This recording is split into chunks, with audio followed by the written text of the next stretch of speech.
Magandang buhay mga kababayan at mga kapatid.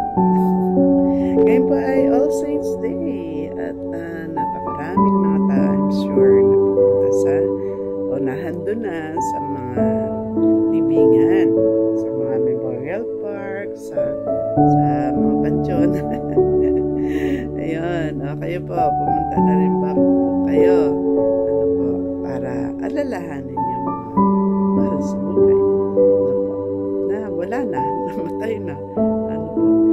Pero, tandaan po natin during this All Saints Day, number 1, tandaan natin na ang isang tao kapag namatay na, ay hindi na pwedeng halimbawa ay nasa impyerno, itong tao na to, hindi na po pwedeng ipanalangin na mapunta siya sa langit. Hindi na po. Kaya kahit na anong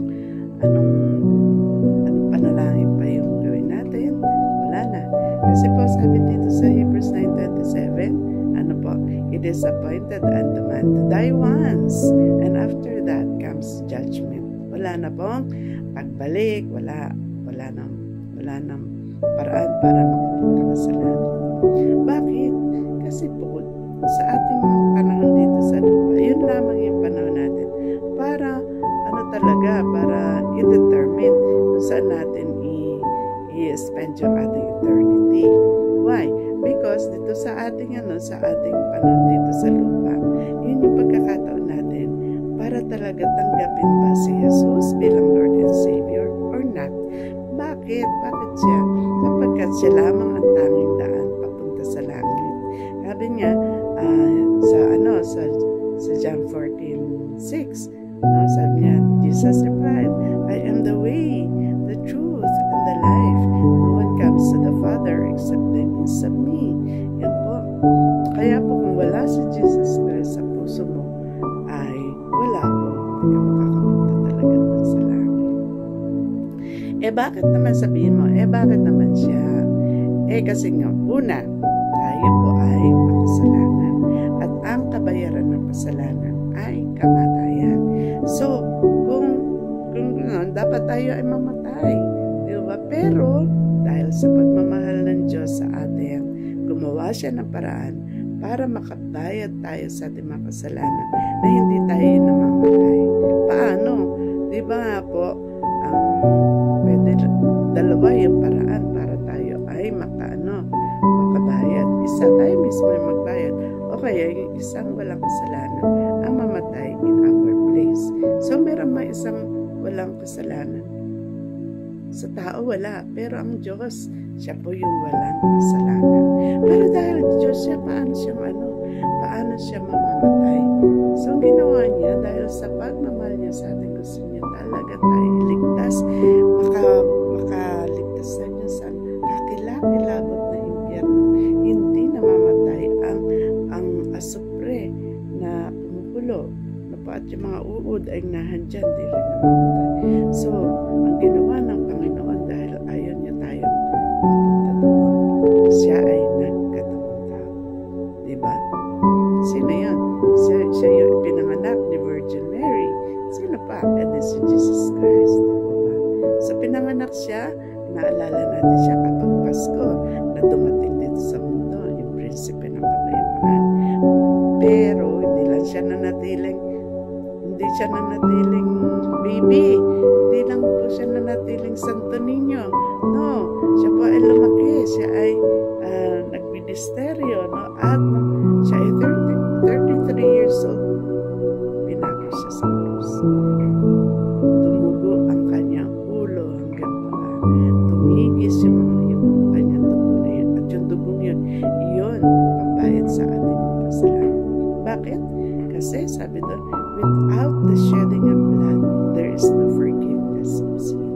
So, yung pala yung pambayad sa kasalanan natin, yung dugo niya, na namatay siya doon sa para sa atin. Kaya nga sabi niya, sa huling winika niya, sabi niya, tetelestai. Ano ibig sabihin ng tetelestai? Tetelestai. Naganap na sa Tagalog, di ba? Tapos it is finished. At ang ibig sabihin pala, paid in full. Kumbaga, bayad ang ating mga kasalanan.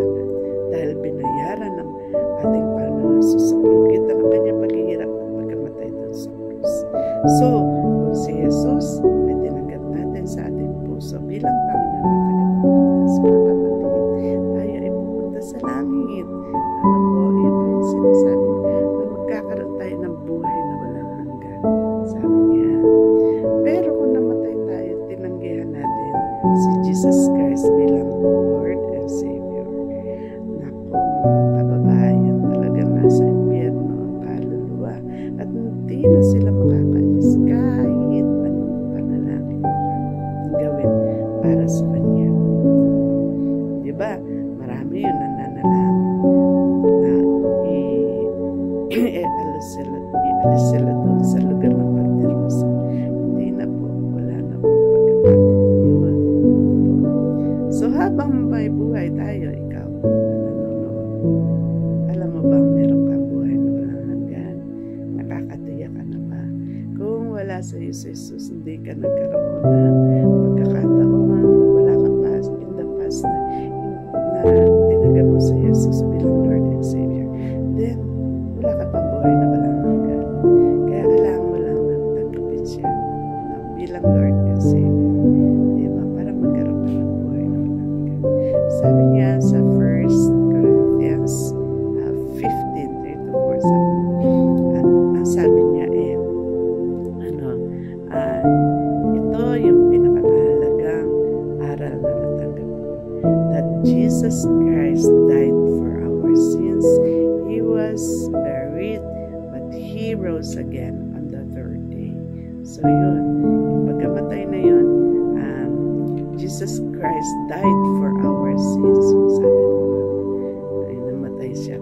Kaya kailangan lamang anong gagawin natin. Sabi niya, the free gift of God is eternal life in Christ Jesus. Sabi doon sa Romans 6:23 yun.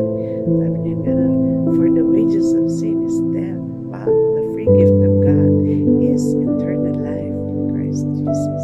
So meron tayong buhay na wala hanggan kung si Jesus ay nasa puso natin. Yan. So yun po mga kababayan, during this pag-aalala sa mga namatay nating mahal sa buhay, tandaan natin, si Jesus ay namatay upang magkaroon tayo ng buhay na walang hanggan. At dahil dyan, mga kababayan, yung mga mahal natin sa buhay ay tumanggap din sa ating Panginoon Jesus. Therefore, nandun sila sa langit and makikita natin sila uli. Yan. Magkakaroon ng reunion doon sa langit. Sa langit, alam niyo ba, sabi dito sa Bible, sabi dito, ay meron po tayo doon na ganda-ganda na sinabi niya sa Revelations 21:8, basahin ng Lola, sabi niya dito ay basahin natin para sigurado. 21:4 I want to 4 pala ito. Then I saw a new heaven and a new earth, for the first heaven and the first earth had passed away. And there was no longer any sea. I saw the holy city, the new Jerusalem, coming down out of heaven from God, prepared as a bride, beautifully dressed for her husband. And I heard a loud voice from the throne saying, now the dwelling of God is with men, and He will live with them. They will be His people, and God Himself will be with them and be their God. He will wipe away their tear from their eyes. There will be no more death, nor mourning, nor crying, nor pain, for the old order of things has passed away. So yun po ang gala, di ba ba? Sa mga kababayan, yan po, kung si Jesus nasa iyo, bilang Lord and Savior, meron kang buhay na walang hanggan. Amen? So ito inyong Lola, si Lola Madam, yan po yung paalala ngayong All Saints Day. At tandaan po natin na kapag ang Diyos ang ating gabay, kay saya ng buhay. God bless everyone. Bye!